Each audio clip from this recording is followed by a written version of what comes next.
E não só, é verdade. O nosso tema de hoje é como é que o FMI afeta as economias africanas. Vamos tentar perceber, então, aqui com o Joaquim, ele que nos tem trazido conteúdo bom e de qualidade. Joaquim, nas boas contas de hoje, este é o nosso tema. Vamos começar por perceber qual o papel do FMI na economia mundial, para depois... E o que é o FMI já agora também? Exatamente. Eu trouxe esse tema porque é muito controverso em África. Por exemplo, eu acho que era importante aqui discutirmos para podermos também tentar esclarecer algumas coisas em volta do tema. Portanto, o FMI é o Fundo Monetário Internacional. Estamos a falar de um fundo de investimento. É um banco, não é? Sim. Um banco em que 190 países têm lá dinheiro, ok? São países membros do fundo. Okay? E tem como objetivo final que é promover o desenvolvimento sustentável de todas as economias, dos países que fazem parte do fundo. É como se fosse um banco em que empresta dinheiro a todos aqueles que têm lá depósitos, mas depósitos a prazo, né? Portanto, que também estão à espera que o seu dinheiro cresça. Então, todos os países têm reservas, todos não, digo 190 países, né? Têm reserva naquele fundo. A questão é que, claro, há países que têm mais poder de voto, porque têm mais fundos lá depositados, e muitas das vezes as suas regras, né, têm chocado muito com os interesses dos africanos. Porque os africanos precisam muito daquele fundo e, claramente, as definições, as regras, os programas do FMI, muitas vezes não combinam com o que as populações da África, as pessoas, não os administradores, os governos, não, mas sim as pessoas desejam da África. Portanto, o objetivo final, mas do fundo, voltando aqui à questão, é promover o desenvolvimento sustentável, a estabilidade económica, evitar crises financeiras, tanto promover a cooperação monetária entre os países para que a moeda do país X não possa chocar com outra moeda, ou seja, para que possa fornecer aqui o comércio internacional, para que as pessoas possam comercializar a nível internacional maior fluidez, é necessário que as moedas possam estar em consonância uma das outras. Por exemplo, pelo qual o fundo surgiu mesmo para evitar as crises financeiras, as instabilidades. Claramente surgiu em 1944, já há muitos anos, quase a completar 100 anos. Uau!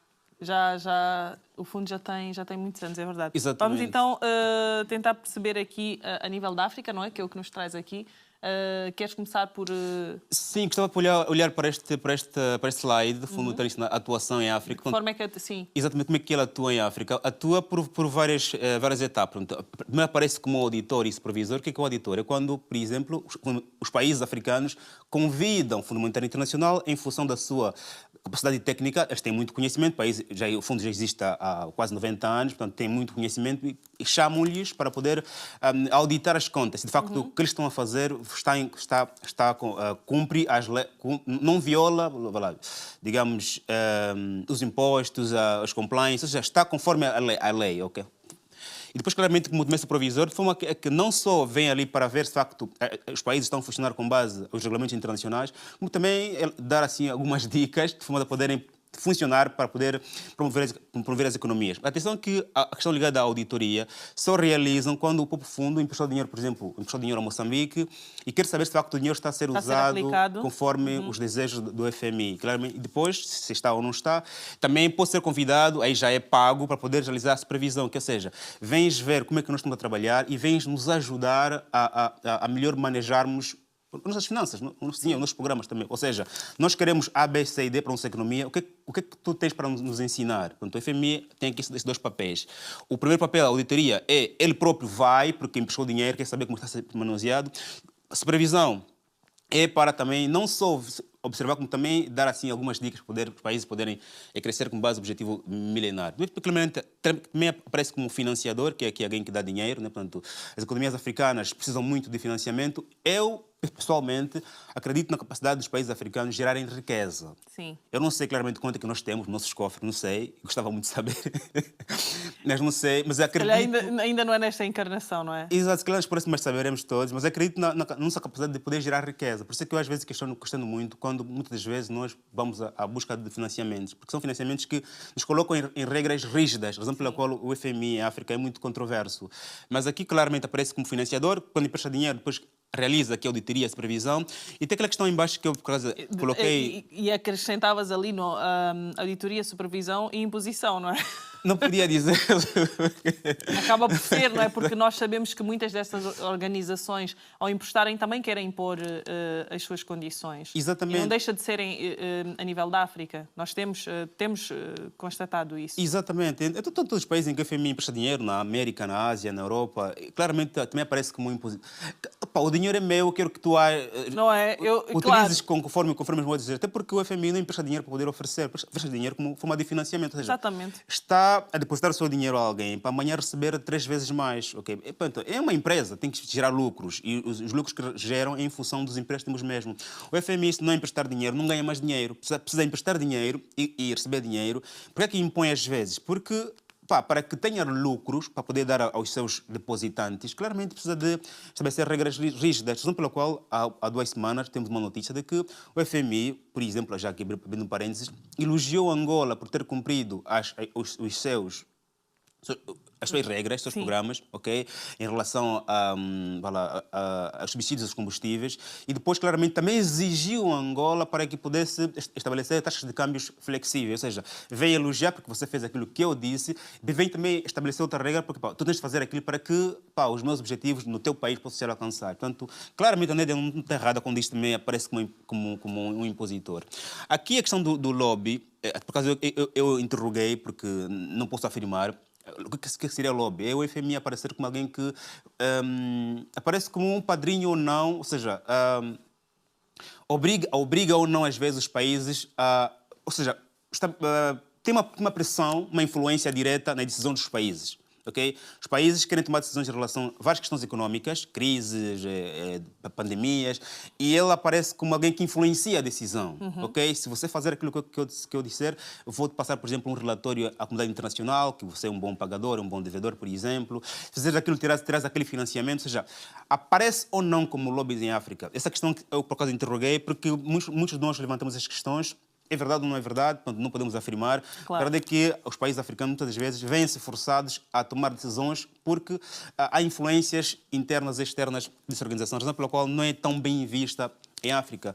Apesar de nós, África, precisarmos do Fundo Monetário Internacional em função do conhecimento que eles têm, ou seja, falamos aqui da assistência técnica, ou seja, é preciso de realizar alguns objetivos, mas falta também conhecimento, e aqueles países que são também inteligentes reconhecem as suas ignorâncias. Eu não consigo fazer aquilo, mas eu quero fazer aquilo. Portanto, pode pagar aqui o FMI em função da sua função de supervisor, de forma a poder ajudá-los nesses objetivos.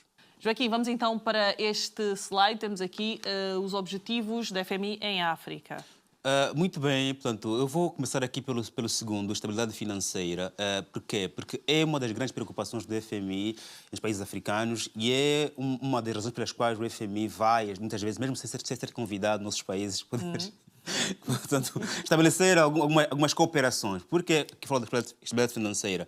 Porque está aqui a olhar para questões ligadas às crises financeiras. Quando um país está em crise, as crises nas economias são sistémicas. Quando um país está em crise, a crise pode se alastrar para outros países, porque geralmente as populações tendem a fugir dos países que estão em crise para irem para outros países.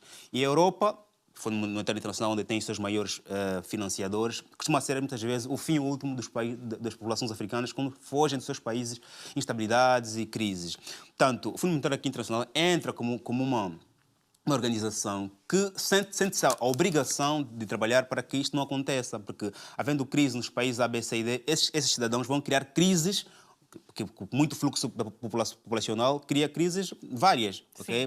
Porque os países muitas vezes funcionam com base à população que têm, por isso é que os países fazem aquilo que se chama de censo populacional. Eu tenho de saber quantas pessoas têm no meu país, para poder saber a minha capacidade de poder dar riqueza a essas pessoas. Quando a população ultrapassa o meu nível de produzir riqueza, de oferecer riqueza, de ajudar também os carenciados, claramente o país pode ficar sublotado. Razão pela qual há, por exemplo, em Portugal, a questão ligada à crise habitacional, à crise do expresso, à crise populacional, várias... Porquê? Porque o país está agora a viver uma fase em que ultrapassou a sua capacidade de poder gerar riqueza para as pessoas que existem no país. Ponto. Aqui o Fundo Internacional vai para os países africanos perceber qual é a moeda que se utiliza, qual é a taxa de câmbio em comparação com as moedas fortes, que são o euro e o dólar. Razão pela qual disse aqui há bocadinho que o Fundo Internacional pediu para Angola estabelecer taxa de câmbio flexível, porque percebeu que a taxa de câmbio que existia no país não era real. Há no país uma taxa de câmbio que é oficial do Banco Banco Nacional, e existe uma taxa de câmbio que é a de mercado informal, mas é aquela que é real, aquela que manda a economia.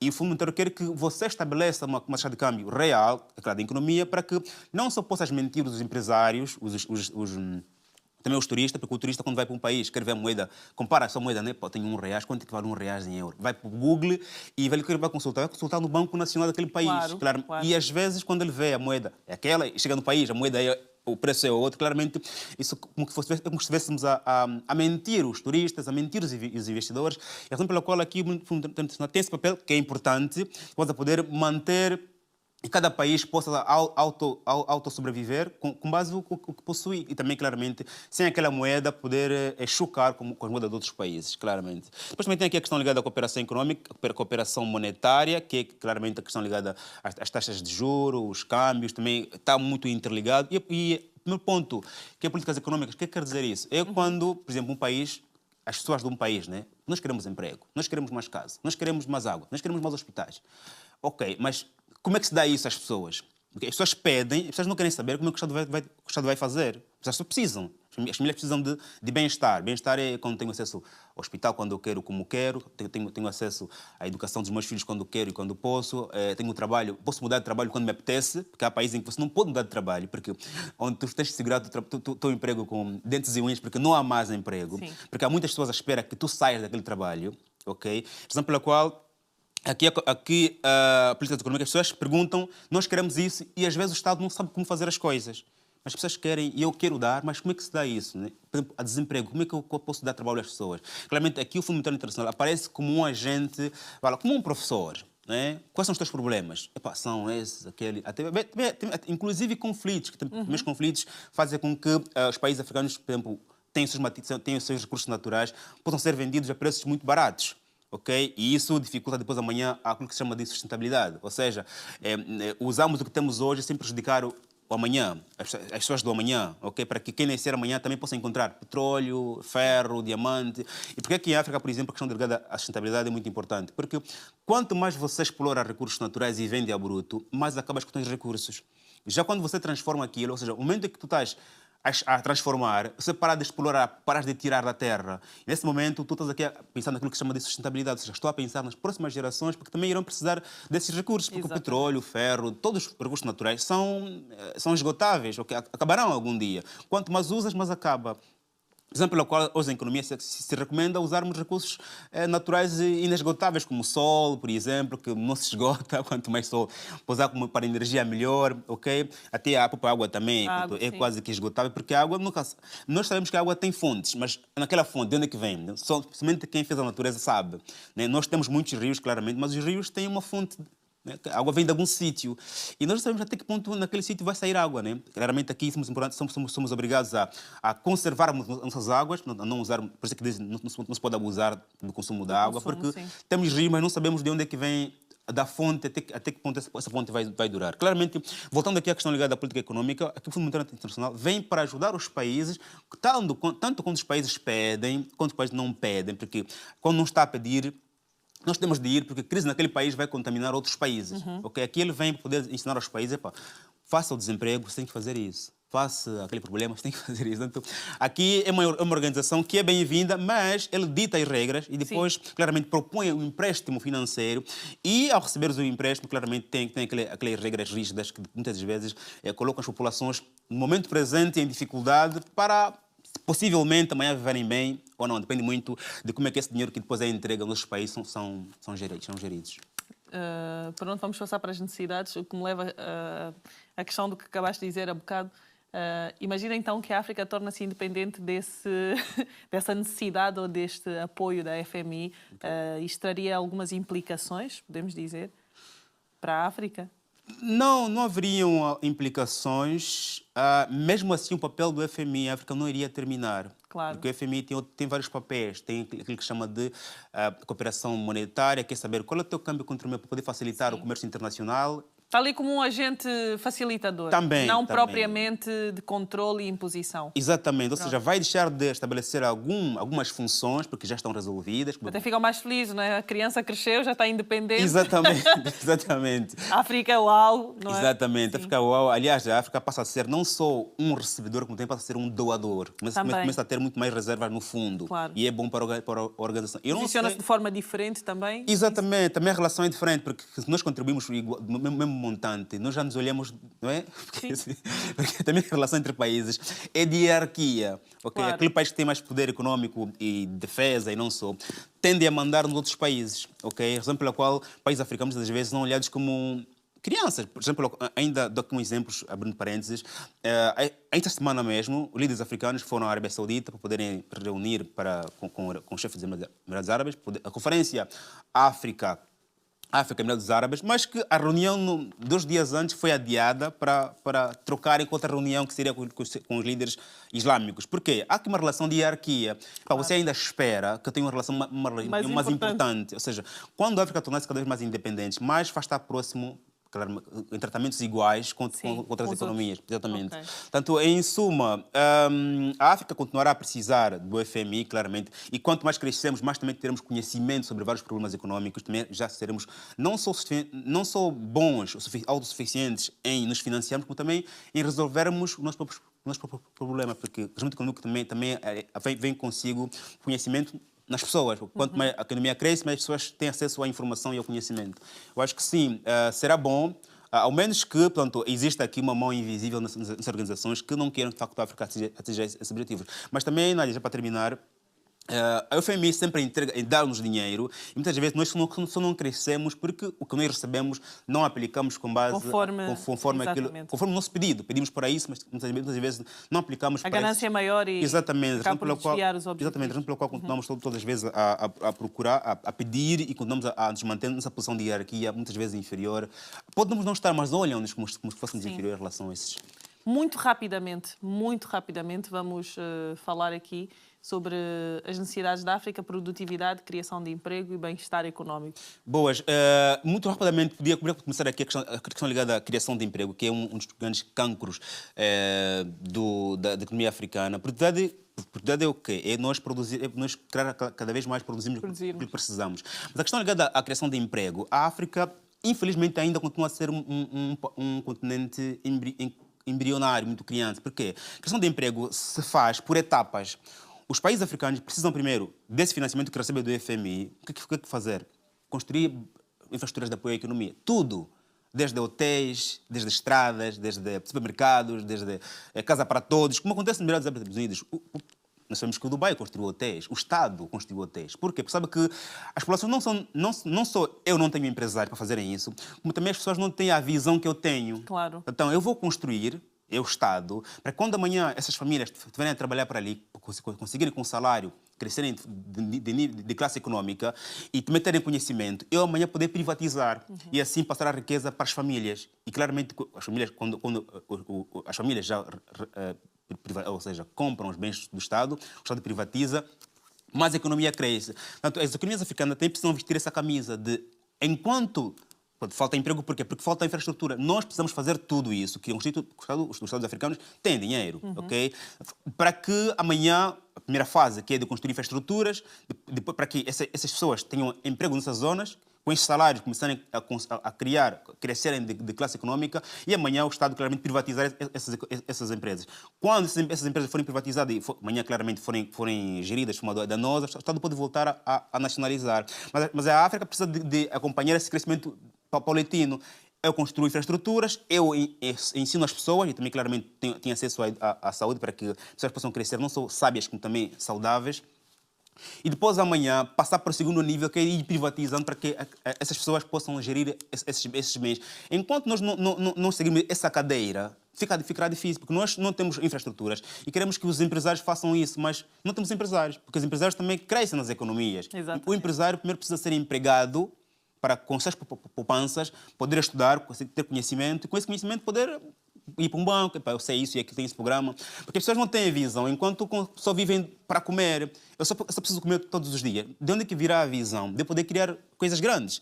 Não há tempo, mesmo quem gosta, eu gosto de ler, eu só leio quando como. Claro. Se não comer, então acho que precisamos, nós, África, perceber que as economias têm fases e precisamos obedecer essa fase para que amanhã vamos nos tornar cada vez mais independentes, até inclusive do Fundo Monetário Internacional. Ou Muito bem. nós temos um fundo para podermos financiar as economias globais. Sim, senhora. Joaquim, fizemos boas contas. Obrigado. Aqui um bocadinho a correr, mas... Obrigado, espero ter Acho que sim, acho que deu para respondido as percebermos um questões bocadinho também melhor sobre o impacto do FMI em África. Obrigada, foi um prazer enorme, já sabes, daqui a alguns dias estamos juntos de Exatamente novo. aqui. Obrigada, Joaquim. Muito obrigado, muito obrigado. Obrigada.